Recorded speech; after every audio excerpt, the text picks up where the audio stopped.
এটি হাতে ঘড়ি, ঘড়ি ঠিক হয়ে গেছে? হ্যাঁ, ঘড়ি ঠিক হয়ে গেছে। যাক বাবা, বাঁচলাম। এই ঘড়ির জন্য কতই না বোকা খেতে হয়েছে আমাকে। ও আচ্ছা, ঠিক আছে, আর বকা দিব না। হ্যাঁ, এবার তোমার হাতটা তো একটু ধরি। হ্যাঁ, ঠিক আছে। হ্যালো উস্তাদ, আপনি কই? জলদি ভাগেন। কে? কি? আরে শাওন পাইতেছে, আমি তো প্রায় ধরা খেয়ে গেছিলাম। আমি কোন রকম বাইসা ফিরছি। আচ্ছা, ঠিক আছে, দাঁড়াও। তুমি একটু দাঁড়াও, আমার আমার সিগন্যালটা ছেড়ে দিছি। হ্যাঁ, থাকো।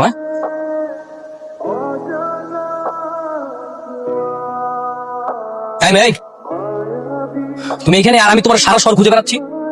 কি আশ্চর্য, এইভাবে বলার কি আছে? এইভাবে বলবো না তো কোনভাবে বলবো? সকাল থেকে তোমার ফোন সুইচ অফ, তোমার পরিবারের কেউ জানে না তুমি কোথায়, তোমার ভার্সিটির পর্যন্ত কেউ জানে না তুমি কোথায়, আর তুমি এখানে পাগলের মতো ঘুরে বেড়াচ্ছ। কি ফাজলামো শুরু করছো তুমি এসব? ও আচ্ছা, এখন তো আমার সবকিছু তোমার কাছে ফাইজলামি লাগবে, তাই না? আমাদের বিয়ের ডেট কাছাকাছি চলে আসছে না, আমি যা বললাম সবকিছুই ফাইজলামি। কি অবস্থা? একটু আগেও তো তুমি আমার সাথে ভালো বিহেভ করলা, হঠাৎ করে তোমার কি হলো? আচ্ছা বাদ দাও, চলো বিয়ের শপিং এ যাই।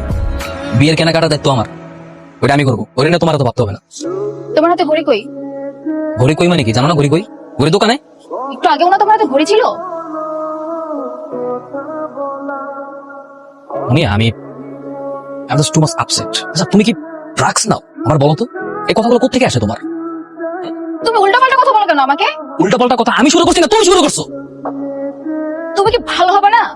সহ্য না করতে পারলে থাকার দরকার নেই, চলে যাও। যাও। তোমার সাথে ঘুরতে বের হয়ে আমার ভুল হয়েছে, থাকো তুমি। ঘুরতে বেরোচ্ছে মানে? What nonsense! বিয়ের দিন যত আগাচ্ছে মেয়ের স্ক্রু কি তত ঢিলে হইতেছে নাকি? হ্যাঁ,